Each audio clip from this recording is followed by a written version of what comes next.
Welcome to Resilience Unravelled, your regular guide sharing tools and expertise to build a life full of positivity and possibility. Here's your host, Russell Thackeray.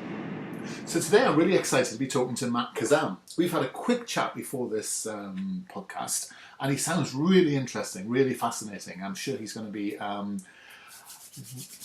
entertaining, but really educational as well, with lots of really great ideas and tips and techniques to build resilience, but also with a fascinating life story to tell. So, hi Matt, how are you? I'm doing well, Russell. Thanks so much for having me. And I'm detecting again from your accent that you're not from the UK, which is great. No. It's funny. I grew up in New York City, left when I was 18. I'm almost 50 now. But when my tongue is cursed, I'm going to sound this way forever. Even my inner monologue sounds this way. So, but yeah, from New York City, I live out in Las Vegas now, and just really, really excited to talk to your audience. You know, some of my best audiences here, and some of the best people I've met from the UK. So, really, really excited to get up and talk with you this morning. Smashing. So, how would you describe yourself? I'm a comedian. Since I'm 3 years old, this is, in my roots. I think the samurai, even though he wasn't out samuraiing all the time, always looked at himself as a samurai. I was born to do this. 3 years old, at 10 years old, my parents take me to Las Vegas. I see my first comedy show here, Joan Rivers and Shecky Greene at the Riviera. Knew I wanted to have a show in Las Vegas. 35 years later, I get a show in the same room that I saw the show when I was 10. And then 2 years later, they blow up the casino, but that's a part of the story you got to block out. Otherwise, beautiful tale about a boy and his dream. But, even though now I've shifted my business and really, really excited about your resilience program because, that this is the story of my life. I get a hit show in Las Vegas and they blow up the casino. This is just one example of how I have had to pivot, and I love your teachings because, life's always going to throw you a curveball, and we can't control what happens to us, but we can control how we deal with that. So now I've shifted my business to the corporate market, but I still say I'm a comedian. However, that in America, I don't know what it's like. That's the other thing, too, about the UK is that it's really revered. The job of a comedian or anyone in the spoken word kind of performing space, it's a respected and celebrated, profession. In America, it's losing that. It's becoming, Bill Cosby's got problems. Louis C.K.'s got problems, So I do see myself as a comedian, but now I'm kind of trying to distance myself from that world, and just because it is a little scary sometimes to the corporate world when you say, "Oh, we booked a comedian," instead of "we booked an edutainer." That's what I call myself now, an edutainer. Yes, that's an interesting way of putting it. So take us back to the beginning. It's really interesting that you go hear someone and immediately that's what you want to do. So did that then drive how your education went? How did that affect your sort of formative years as a kid? We became, my father, like as I mentioned when we were chatting before, I'm a child of an immigrant, and anytime your parents are immigrants, which I'm sure you'll have a lot of listeners. Your career path is started in the womb. Literally started in the womb, where they're starting to decide, what your future is going to be and how they can enhance that and nurture that. And both my brothers are lawyers. My sister's a physician, and I do this. But when you have parents who are immigrants, they want a job that's been around for a while and will be around for a while. And comedy, not necessarily show business, but comedy kind of fell into that. So my father just started, taking me to comedy shows. We started studying, even at a young age, studying the silent comedians and, Mel Brooks and Carl Reim and 2,000-Year-Old Man records. Even at the age of 5, I remember, sitting, everyone else is out playing baseball, and I'm home, studying comedians. And the one promise I made to him was I would get a degree, and he was a finance professor. And as a kid, I used to go watch him teach at NYU finance, and it was always so cool to me that he was able to teach the thing that he knows. It's so cool that he's, master of finance, and all these young minds are coming to him. And so I didn't look at the teachers like, oh, school is, a bad thing. He kind of gave me the thirst for knowledge and education, and then later on, a thirst and a passion to be able to teach what I know. Once I mastered this, why not teach it to other people? And the timing is so right now because even, I was in this space about 7-8 years ago, and the idea that humor was a commodity in business, even then, was not even totally accepted. It is now. I say, even in the case of a tie, the funnier person is going to win. I mean, people are realizing that not just to get ahead do you need a new set of skills, but just to stay even, So my father flew me all over the world. I've seen the English comedians and he was also fond of the casino business.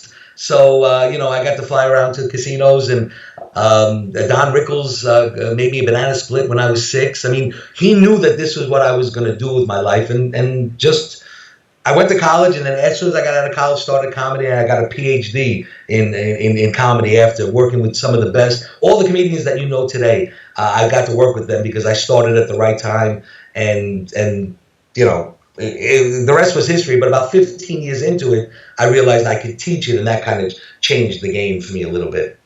So whoa there a second. Let me just back right up there. So I love the idea that you study comedy. So let me come back to that in a minute, because I believe that to be a master of any craft, you've got to be, around the craft, and not just as a practitioner, but be under the hood of it. But you're saying you've genuinely got a PhD in comedy. Genuinely, no, not an actual paper. I mean, though, but just from being on the road the first 10 years, and I always tell people that first 10 years is so important, but just the nature of how the business used to be, where it was a 3-comedian show, there was an MC, and very much like comedy is in the UK, because I always say comedy is 20 years behind in the UK, but that's not a bad thing, because it's totally changed. The craft is no longer important in America. Netflix has kind of changed how we consume comedy. So it's not even in the clubs anymore as much as it is on people's couches. No. So I didn't get a literal PhD, but I worked with Jeff Foxworthy and Ray Romano, and even from your Craig Ferguson's, and they all made it. So it was really important to them back then, because it was a big fraternity in this business, was to really train the new comedians. So you went out there and you were kind of learning, as you go, but they really nurtured us, and I learned from the best, and took from the best, things I could use to teach other people, because it would make it relatable. So there's parts of my seminars and my teachings and my coaching where I talk about Chris Rock, and how Chris Rock and most comedians are painfully shy, which is actually important, because we can get up. I've gotten up in front of 72,000 people and performed, but yet really painfully shy. Couldn't sing karaoke, if you asked me, because I would be too shy to get up in front of those people and sing karaoke. So it kind of makes it seem like it's a skill that you can turn on and turn off, and it absolutely is. Most of us in the old days developed this skill because it was a defense mechanism. Yeah. I grew up in New York City. I was a little chubby kid. I had to learn either two options: learn how to fight or learn how to be funny. And fighting, you're not good at right away. And I didn't win the genetic lottery, so I'd probably figure out that it's better off to kind of be funny. And then by the age of 6, I'm like using it as currency to get ahead in school, or to get the girl in the neighborhood to like me. I mean, or just to get my parents to do stuff for me. It really became this thing where I'm like, hey, I'm onto something here. I mean, it's a good thing to be the funniest person in the room. So that's really interesting. The point I picked at the PhD was actually I know a couple of PhD people who do study the science and academia of comedy, and it's something I studied myself many years ago. And one of the things I discovered is how good it is for you, how good it is for your well-being, how good it is for your physical and mental well-being. And I think people underestimate it, that actually going and being amused and physically laughing is so good for you. Absolutely. Right on my website, the first page, there's a study, children laugh 400 times a day. Adults laugh 3 to 15 times a day, which is amazing, and humor is an emotion, or is a human trait that we've been given. And it is a defense mechanism. It is a way to diffuse negative situations. It's put in us for this very reason. And because of political correctness, I don't know what it's like there in the UK, but here in the States, because of political correctness, it's almost been taken out of our society. And now we're seeing what happens because, people are more stressed out. But absolutely, I mean, adding humor, even as just a learning tool, people only remember 10 to 20% of what they hear and see. If you wrap that message in humor, it goes up to 50 or 60%. And, and many people I've worked with, and they'll come back and they'll go, that was amazing, because people still come to me. And that was the point I was trying to make in my presentation. Connecting with humor was amazing. So not only does it have this great effect on you, it has an even more powerful effect on other people. And, and everybody's looking to gain more trust and be more genuine and try to be more fascinating and more authentic. And humor does all those things, it helps. It not only empowers you, but it helps you connect with other people and empower them on the other side, because it's such a rare thing to laugh now. I mean, the statistics show it. Children laugh 400 times a day. Adults laugh 3 to 15 times a day.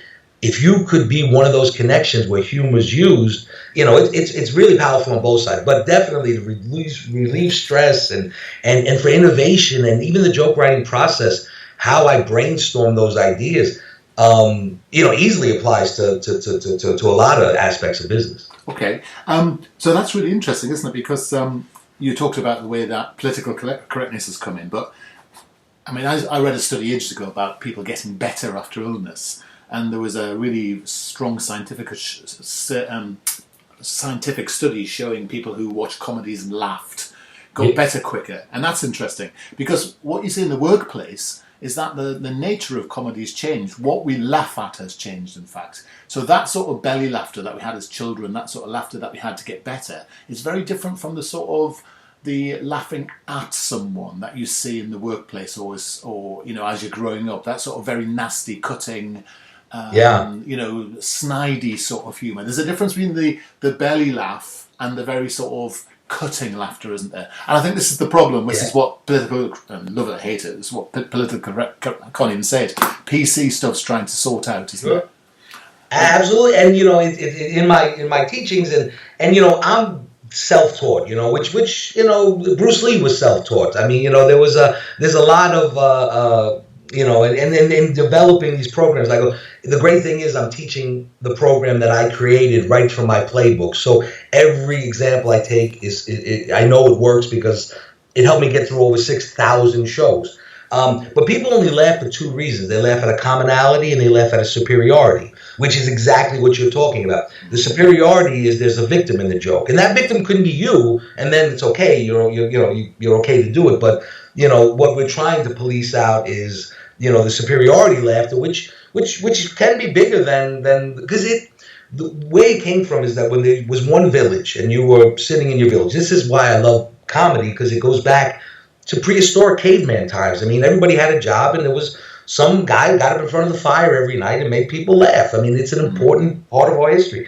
But when they only had commonality stuff, they only made fun of the things that they did. So, isn't it crazy that we, pick apples this way, or whatever it is.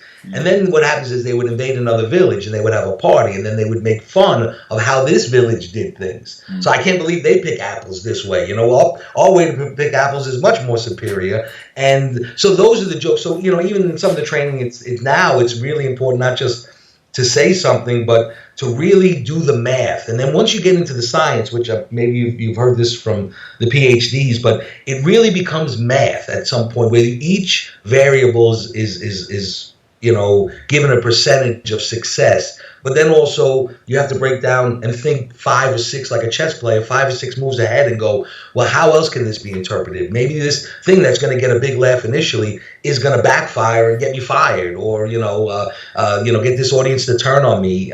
So it really is now about weighing in all the factors there and picking the best strategic, joke or, pun or whatever it is that you want to stick in there. But it isn't just about getting the laugh. It's getting the right kind of laugh and the biggest success rate, but also the lowest risk. And I factor all that stuff in when I'm teaching and also putting together material for myself. So I mean, years ago I used to be a performer. I was a musician, and it's interesting hearing you talk, because I'm interested to know how you deal with being on stage and all going wrong. And, first of all, how you summon up the courage to get on stage in the first place, and then how you deal with a setback in the middle of a routine. How does that work? Yeah, well, I broke it out. Again, the science of this was something my father saw and was something he made sure I saw, because it makes it less, variable. I mean, you know that you can go up there and there's things that I know and I do that other comedians take for granted, but I don't have the luxury of ever being able to bomb. I mean, I never, especially in Vegas, one bad review, you can have 1,000 good reviews, but one bad review, people want to believe the bad stuff and they'll discount the good stuff. So I break the process out into 3 stages. One is what you do before you go on stage, what you do during you go on stage, and then what do you do afterwards to kind of make sure that you reinforce all the things that you did here and learn from it and get better for the next show. So, that gives me a lot of confidence, I mean, because I've broken it down to the science. I'm not just going up there and going, oh, I hope they like me. I'm going to choose things to make sure that they like me. Body language, how I, even that perfect opening joke. I created a concept called crowd fusing, where I can take any group, fuse them into one being of energy, split them into 3 sections, pick a spot a third of the way out, and then just keep working that, reinforcing it with eye contact and cadence and rhythm. And, it almost becomes like Pavlov's dog, where if I inflect my voice at this point, it enhances the joke and increases the laugh, because some of them are just laughing because I've triggered them. I've trained them to laugh when my voice inflects like this. But a lot of people don't even study cadence and rhythm and timing anymore. They think it's just about the words. And in a lot of ways, show business, it isn't even about, I mean, even in Hollywood, whether something is good or not isn't even in the top 5 of important things that they look for. It's, can they market it? Do you have a lot of social media followers? That becomes the thing. Yeah. But I take comfort and confidence in the fact that I've broken it down. I mean, so, visualization techniques. So for me, it starts when I'm ironing my pants, getting ready for the show. I start to go in my mind's eye and see myself being successful. And in the beginning, you know all the studies, 50% of what people learn from us comes from our body language. 38% comes from the tone of our voice, and 7 to 8% comes from the words we say. So even before you've said something, you've said something.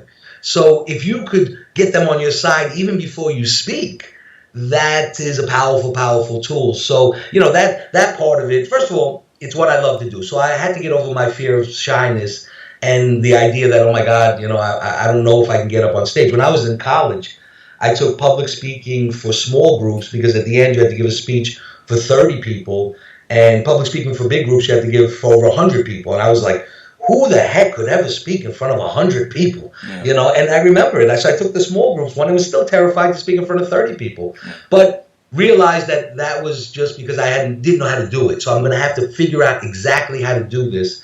And did, and really broke it out into the real subtle nuances of this. But that's why I don't worry about it, And then also really looking at it, each performance, not necessarily as a victory, but as just one show out of 6,000 shows, and what can I learn? What can I build on? And if you put the work in, eventually, I mean, it's a paper-toothed tiger. I mean, you should never have to be afraid of getting up and speaking in front of people, because it is absolutely a skill that you can develop and turn on and off and use, not when you're on stage. At the end of my seminars, I talk about how I've gotten out of over a dozen speeding tickets from the police, because that is just a public speaking situation. I mean, I'm able to, the skills I developed are so strong that they work in real life, and even worked a dozen times on a police officer when I was in the wrong, because you have to connect with him as a human being. You have to connect with your audience as a human being.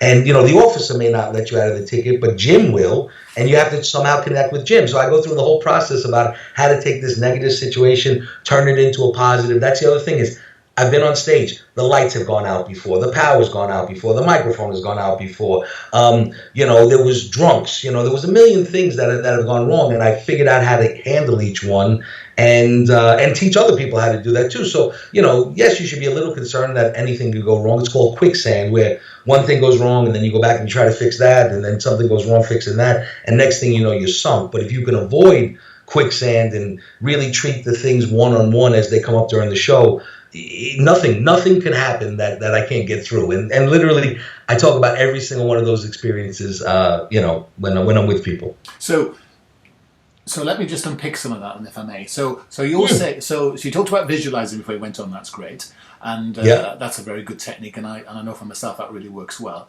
So you're saying that though that it's possible to predict what might go wrong. So you plan and you rehearse and you get ready for it. But then something does go wrong. And then you talked about how you manage your attitude to that. So can you give me an example of how that would work?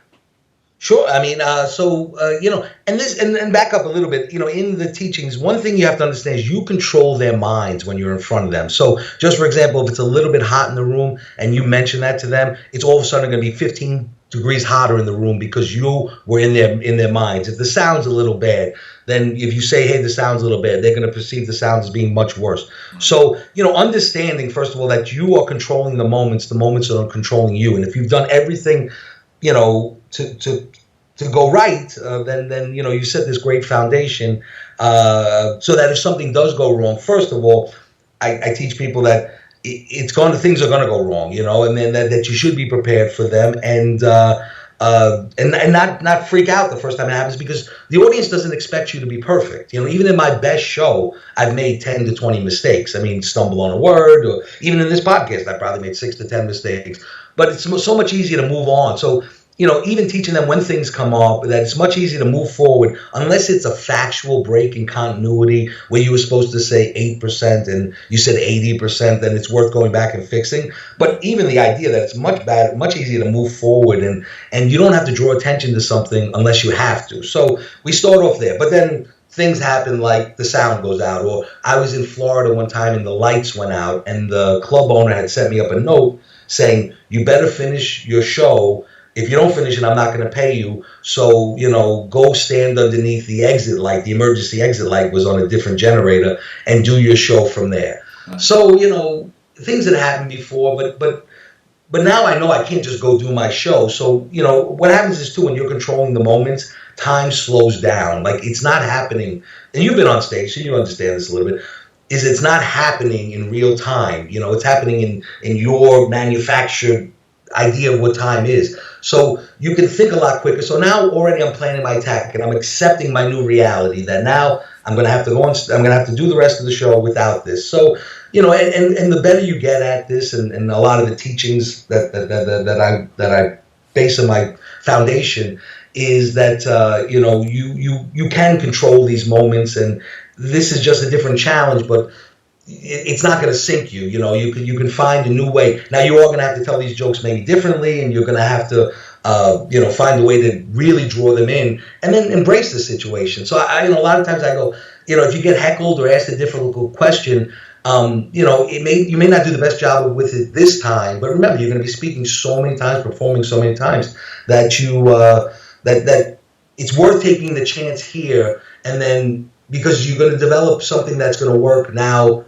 every time it comes up. So, don't look at this one performance and go, oh, I didn't do the best job. You go back and go, okay, this is what I should have said, and this is how I should have presented it. And, so it is dynamic, but, things definitely will happen, but focusing on those because they may not happen. Sometimes you get up there and the audience rolls over for you and it's great. And we want to plan for that situation as well, because that's going to happen way more than the other. And I would say, if you start off in a negative place, only negative things can happen. So let's start off in a positive place, so only positive things can happen. So I prepare for the worst, but, I certainly am expecting the best. And until that happens, I'm staying within my original plan. So when you have to deal with that light, because this is all part of resilience, isn't it? I mean, what you said was you have to accept the new reality, don't you? So there's part of it about you sort of get over yourself and get on with it, really, and say, well, I can spend a lot of time moaning about the fact that the light's gone out, or I can just carry on under the other light. So it's about being very, I suppose, making the best of it. Almost is that what you'd say, or seeing it as a different opportunity or something?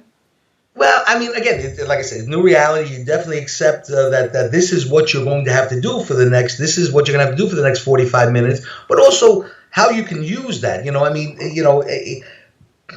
if the lights went out and we're all sitting here in the dark, I mean, there's ways to kind of be self-deprecating. All my other comedian friends, some of them are on HBO tonight, some of them are on Showtime, some of them are on Comedy Central, and I'm performing underneath an exit lamp in Lakeland, Florida, so that the owner doesn't want to lose you people, so that you stay here when the lights come back on and you keep drinking. So even making fun of this situation, but not even being conscious of it's okay, because it's like the elephant in the room. If you didn't talk about it, people would be like, well, maybe he always performs under exit lights, but you don't want to do it so much that you can do the show over there. You are so prepared. I always say I can do my show even if nobody was in the room, and that's where you want to strive for. You really want to be as prepared as possible, so that, you don't want to exclusively perform underneath exit lights, but it's going to happen. And the second it happens, like I said, there's a couple of mantras that I follow and philosophies I follow. And one is, I can't control what happens. But I can control how I react to that. And that's, that's huge. I mean, because it's going to have, that's resilience. I mean, I pivot more than a basketball center, I'm constantly having to pivot because, otherwise, if you're not adaptive and fluid, whether you're performing or just trying to live and succeed, it's going to be a problem. And it's interesting, that, isn't it? Because the more you realise that, the more you take a risk, and then the more you learn from getting it wrong, in which case you take more risk, and then learn from getting it wrong and take more risk, and then, therefore you are resilient. And that's the point, isn't it? The way to, and it's the same with what you're saying in your craft. You don't get better by never doing it. You only get better by doing it, and sometimes, learning from the mistakes as well as the times it goes well. That's the point, isn't it? Yeah, absolutely. And in the beginning, that's why I took every show possible. I've done 3 actual prisons. 2 of them were men's prisons, and they that's not a big deal. One was a female prison in Baltimore, and very challenging show, but and not much I can learn specifically because I'm not going to be working female penitentiaries for the rest of my life. But I look back on it and go, what got me through that? And it was very early on in my career, but. You do all these things in the beginning, and you take every show possible. And now that I'm looking back on it, that's why I've learned so much over 6,000 shows, because they weren't all just in a comedy club.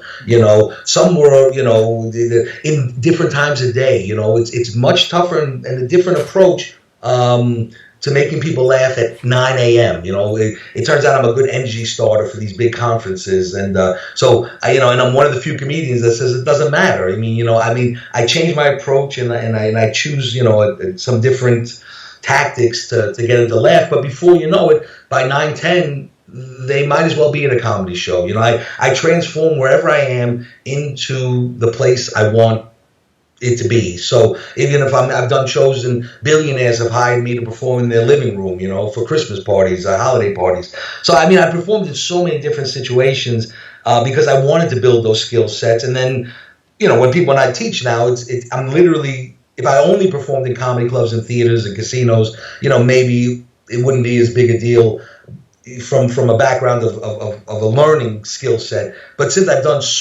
literally so many different shows, daytime, nighttime, non-traditional venues, prisons, I've learned a lot. And it is such a blessing to be able to share, because a lot of these places are the normal speaking situations for business professionals or, just regular people, at a birthday party or something like that. So, how to turn the living room into a showroom is something that not a lot of people understand. But as you get into it, you realize how important it is. And it's really interesting, actually, because what you were saying earlier is you talked about charisma and, getting the girl when you're younger, using humour and being self-deprecating, such like. And so, you're sort of building a charismatic approach here, which is really good for resilience, because actually having the confidence to know that whoever you're going to meet, you can actually have a good relationship with is good news, isn't it? So you seem to be implying that you can learn to be funny.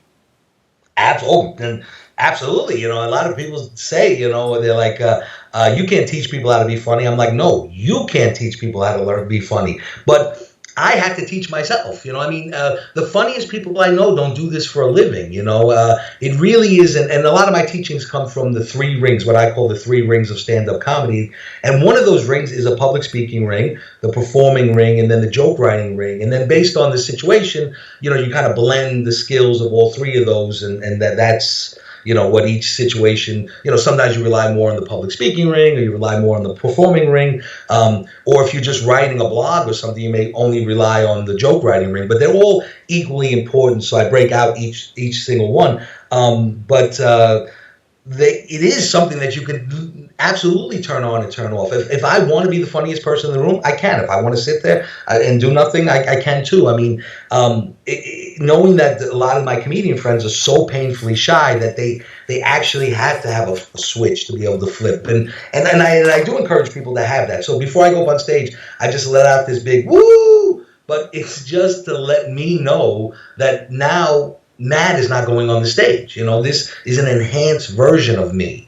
And, you know, I'm not always that guy. Sometimes I'm just myself. But every single time I speak in front of people, or if I want to take over a room, or if I'm pitching somebody, I'm getting ready to go to a meeting, I do flip that switch. And then it just becomes literally skills, hundreds of different skills that I've learned over the years that I just fall back on. And it works every single time, because it's been so much science to back it up. I'm not just guessing at this. I know that this will work. I can read my audience in a way that other people can't. I kind of feel like Jane Goodall and you know, her gorillas. I've studied human behavior, because that's how I was going to get my show in Las Vegas. Even so, you know, most comedians just go there, I'm going to do my act, and if it gets laughs, it gets laughs, and if it doesn't, it doesn't. That doesn't work well in casinos. That certainly doesn't work well in Las Vegas. It took me many, many years to come up with the show I did here, which was called 40 is Not the New 20.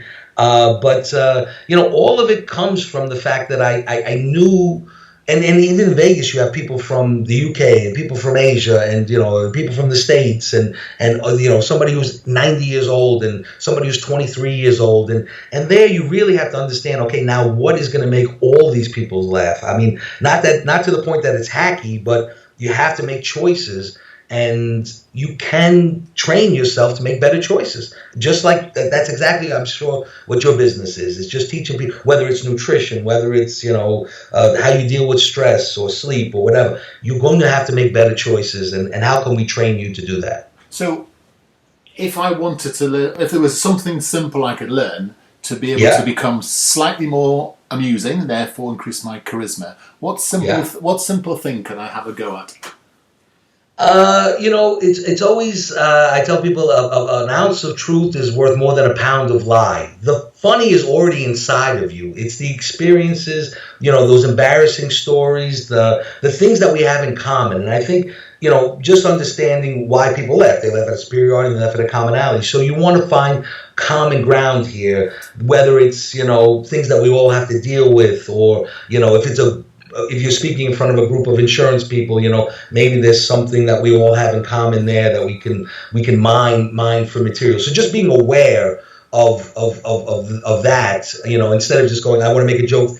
Most people think that humor is about you and your sense of humor, and it isn't. It's about them and their sense of humor and what is gonna work in this situation. I mean, comedians have the most horrible sense of humor. Trust me, the things that make us laugh, you could never say in front of regular people. Sure. But so just changing your perspective on really, when people go, I'm not funny, that's okay. It's because we're going to be making a choice. I'm going to be telling you how to make them laugh, not what's going to make you laugh. But then there is a formula to funny. You know, it's a simple way, and it works even beyond just making people laugh. But so there's a setup. You know, and that's, you know, so I have a joke, you know, where I go, have you seen the toys kids get to play with now? They got really good toys now. That's the setup. Yeah. Describe the situation. You know, the virtual reality, DVD, CD-ROM, computer games, you know, and all they ever do is say they're bored. That's to describe the situation. Yeah. Punchline. They don't know what bored is. You know, unless you spend all day in your room with an Etch-a-Sketch, that's bored. You know, because I'm comparing, you know, if you spend a rainy day with a light bright, that's bored. You know, it's like, why doesn't somebody kill me? I'd rather be in school. And so these are the punchlines. So, you know, but you got to get down to what's funny. So, you know, just literally as few words as possible, and comedy is about exaggeration. So, it's I wish it was one thing, like I will tell you one thing that comes from the English language, which again, I'm sure I'm butchering, and people listen to me speak in England and go, oh my goodness, but is words that end in the letter K are funnier. Because it goes back to Anglo-Saxon, when they created the language. So yes. Which is why dirty words, that end in K are also funny. Yeah. Social taboos, being able to, which is why, a comedian that curses on stage, why it's such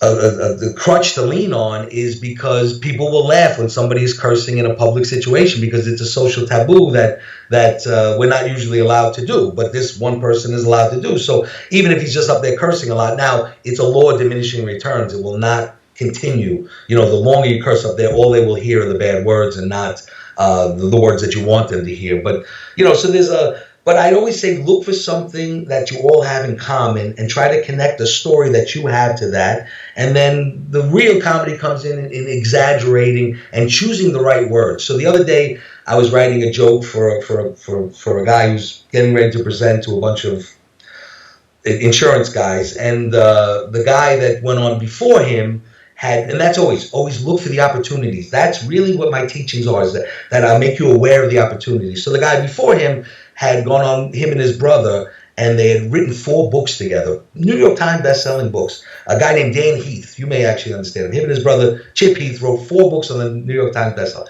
The guy's going to speak after him, and he's like, I can't believe this. These guys wrote 4 books together. I have a brother. I'm not even sure I can write a pamphlet with my brother.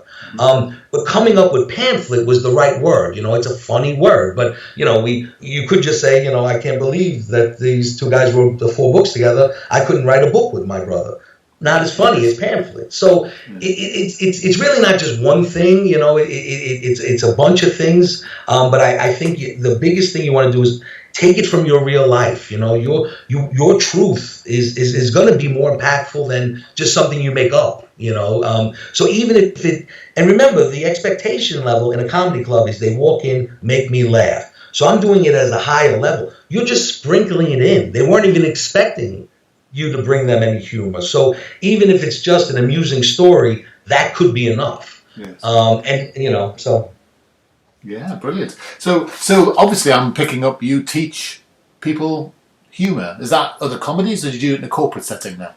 Now in the corporate setting. I've taught over 1,000 people, stand-up comedy, where the actual application was stand-up comedy, and it was great. And then I started off teaching at the Smithsonian Institute. It was weird because once I realized I could teach it, people would come to me just organically and say, listen, would you coach me one-on-one? And it turned out all those people, the coaching people, didn't want to be comedians. They were, one guy ran for mayor of Washington, D.C. Another guy, was a hedge fund guy that was going to have to go out and speak to get investors. And, another one was a pilot. He just, there were a lot of different people who wanted to know what I know and be able to apply it to the business world. But that led me into teaching, just the masses at a comedy club. For about 5 years, I taught 24 people a month how to do this. And at the end, they all had to do a graduation show. So I had to kind of prepare them for that. But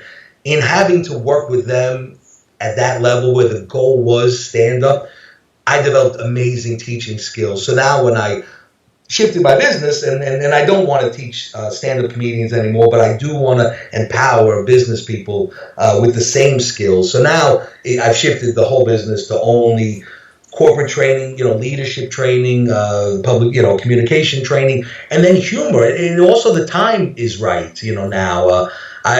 Even just from a marketing standpoint, we found each other on LinkedIn. 8 years ago, LinkedIn didn't even exist. I couldn't even do this before.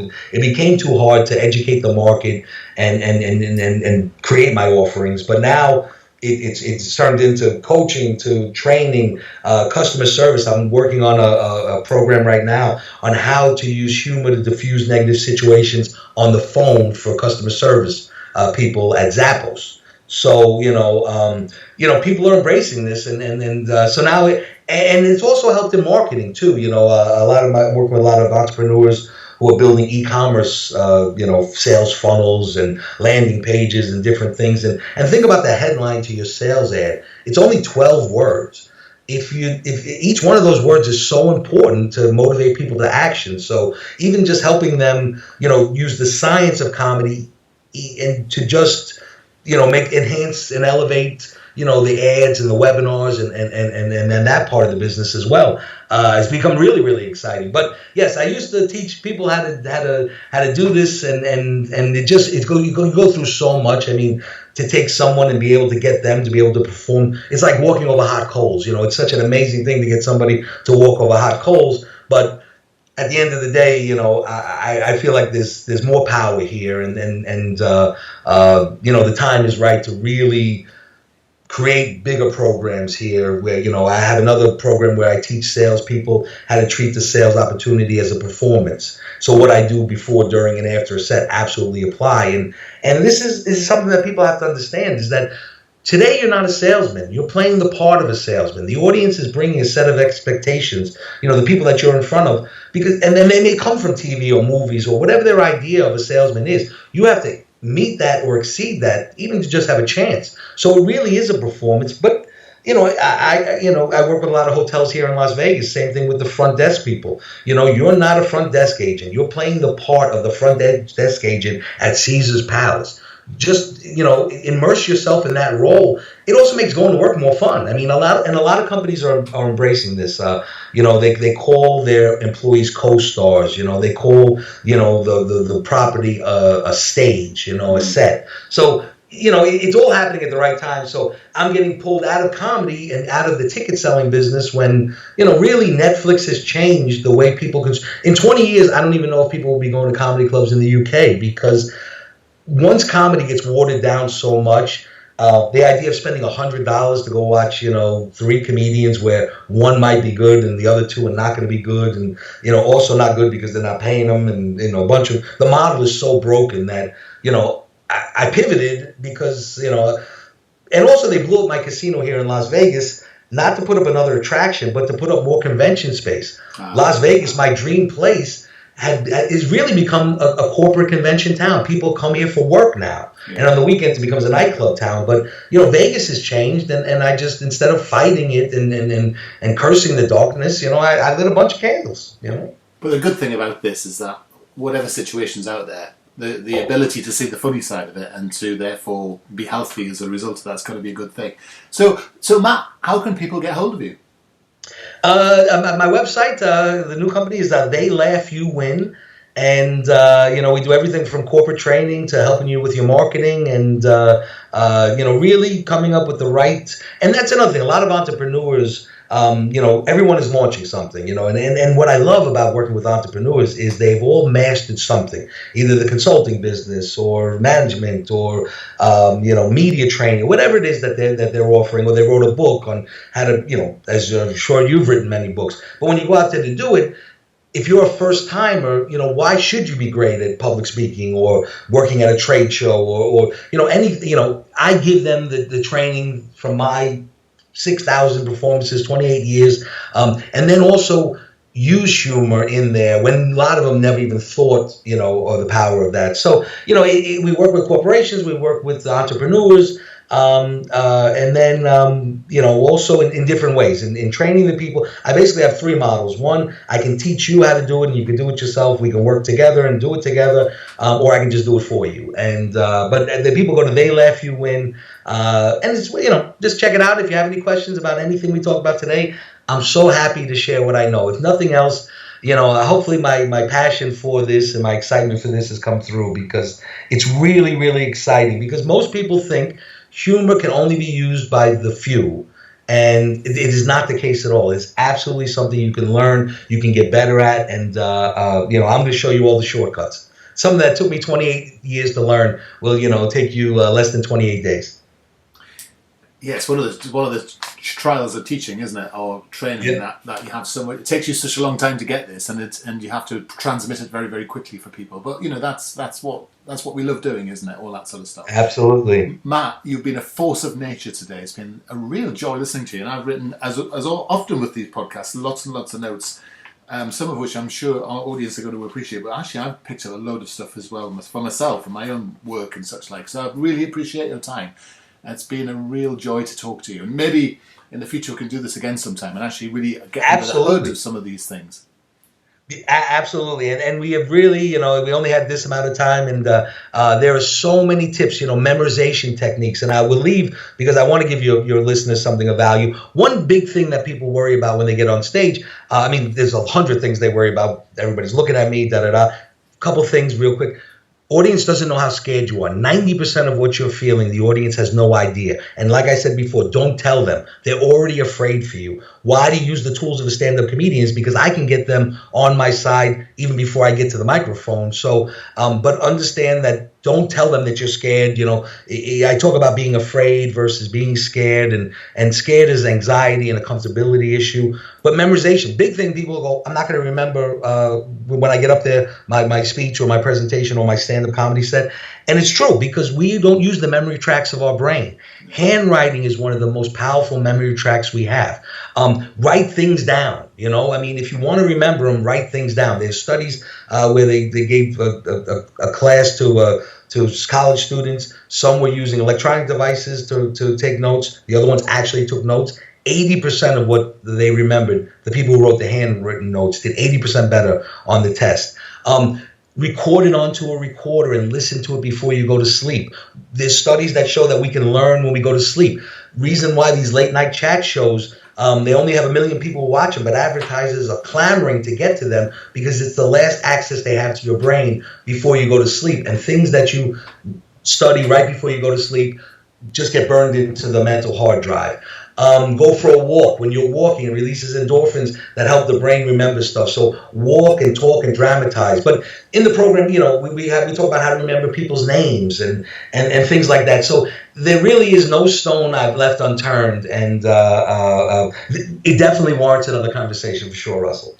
Especially about remembering names, because that is one of my biggest. I shouldn't really say this out loud, but I have forgotten my kids' names from time to time. So it's one of those things, isn't it? Some people, it's just become a real blocker. Matt, it's been marvelous today. Thank you so much for giving so generously of your time and such like. It's been a fantastic episode. Thank you so much, and we'll be in touch again. And let's arrange a second round at some stage. Absolutely. Thank you so much. Thank you. Take care now. Thanks for listening today. I hope we really got some value from that. I certainly enjoyed it myself. Remember, there's only other podcasts and with tools and techniques, different speakers and different resources available in this series of Resilience Unravelled, so please feel free to subscribe. Why not also drop across to Facebook and join our group, Resilience Unravelled, and join in the conversation. Also, if you wanted to whip over to iTunes and drop us a review, that would be fantastic. Thanks ever so much. You can get hold of us at qedod.com or at personalresilience.com, where you can get hold of free ebooks, resources, some online courses, and even some coaching. But whatever happens, I look forward for you joining us on the next edition of Resilience Unravelled.